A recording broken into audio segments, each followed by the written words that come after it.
Welcome to the show. We're obviously doing things a little bit different today. I am out in the National Forest near my house.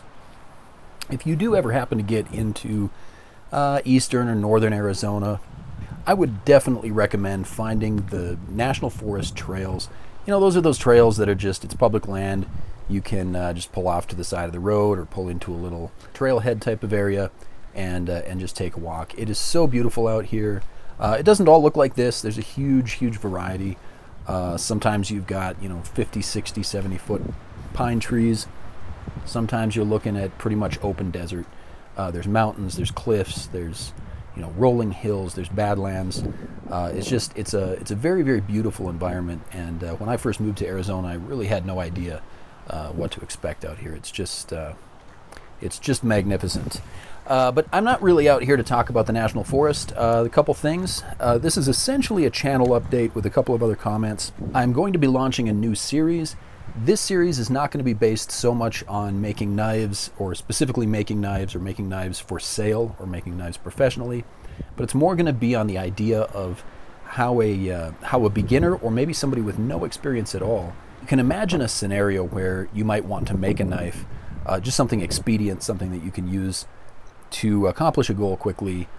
We can all imagine scenarios where you could find yourself in a situation unexpectedly, maybe a survival type of situation. Maybe there's been a natural disaster, volcano, earthquake, massive storm has wiped out power, whatever. And you may have to make do with the things that are around you to get yourself out of a difficult situation, or to maybe improve your outlook on the survivability of the situation you're in. And in a circumstance like that, most of us are not going to be concerned with the aesthetic qualities of the knife or the hatchet or whatever that we're producing, long-term survivability of it. If I'm going to cut down some saplings and make some shelter, or maybe bust up a little bit of kindling to build a fire. I don't necessarily need some big heavy-duty chopper that's going to be like a family heirloom. I just need a piece of steel with an edge on it that I can reasonably expect to process enough wood to do something useful with, just as an example. So for the next couple of weeks, we're going to be focused on those kind of projects that would have let's say a short-term practical application, but maybe wouldn't be something that you would pass down from generation to generation. With that said, you can, in a very short period of time, actually make some really good knives. And I know this because I've done this in my own shop. I do have a couple of videos already that are, I would say, very similar to this idea. One of them actually was one of my most popular videos.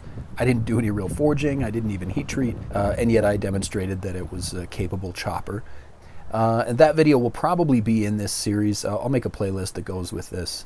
That one, and maybe one or two others that are, again, kind of similar theme to that, will go into this playlist. So basically, look for the channel to move that direction for a couple of weeks, 2-3 weeks here. I'm going to be getting back to a lot more projects, hopefully at least a couple of times a week, doing a complete build. Might do a little bit again on how to improvise a forge, because forges are useful even if you're not building, if you're not a professional knife maker or a professional, blacksmith or whatever. A forge is still useful for a lot of different purposes. So there might be 1 or 2 videos like that in there. But if this proves to be a popular series, I might continue to do videos like this from time to time. I really like those. I like to do it. I like that it's a little bit more freeing. But that's where we're going to go the next couple weeks. And then finally, there's been a lot of discussion in the news lately about gun control. Those of you who have been watching my channel for any length of time, you probably have some idea where I come down in the whole discussion. I'm not going to go into my point of view, and I'm not, this is not a political channel at all, and it's not supposed to be, and so I'm not going to go into that. But I will recommend a couple of movies for people who are maybe stepping back and taking a broader view of things.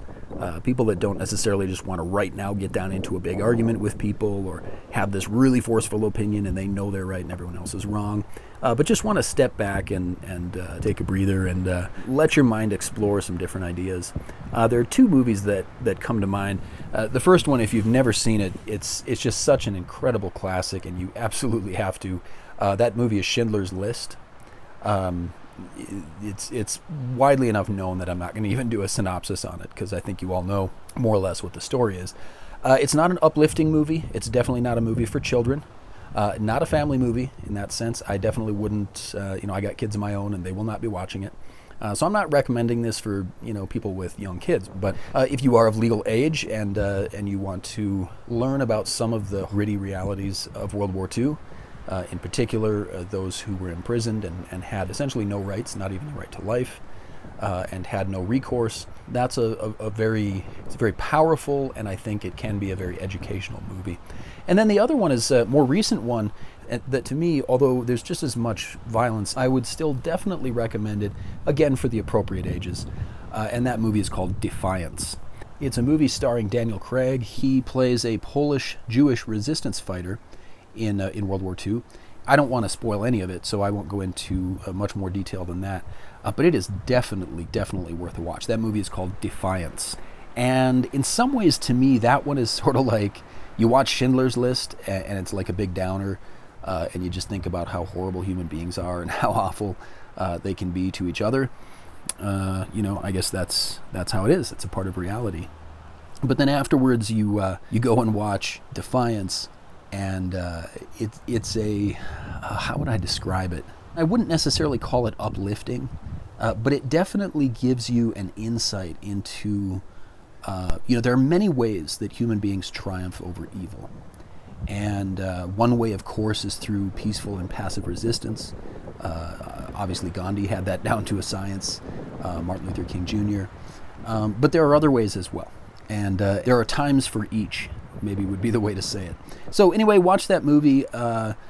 And of course, they're both historical movies based on real events. Don't read too much into what you're seeing in the movies. Don't see them as political movies. Whenever Hollywood gets a hold of something, of course, some of the details will be a little sketchy. But I also would encourage you to go and read. I looked up the story of the story behind Defiance, that movie. I went and looked it up, and it has a really, if anything, the real life story is more extraordinary in many ways than the movie. So there you go, a couple of movie reviews. How often do I do that, huh? So anyway, that's it. Expect tomorrow or the next day I will have this video done. I think I promised it last week. Things always come up, but I will have it done this week. The knife is actually done. I just have to finish editing the video. So look for that either tomorrow or the next day. And then going forward, maybe with a little bit more grungy sort of tone, expedient, utility, functionality. So that's what it'll be for a couple of weeks here. And I'll also try to work in a little Tools Day Tuesday once in a while. I realized this would technically be Tools Day Tuesday, but I didn't make it.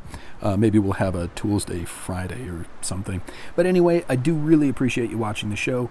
If you're not a subscriber to the show, I would love to have you. Be sure that if you subscribe, you click that little bell so you get notifications when I come out with a new video.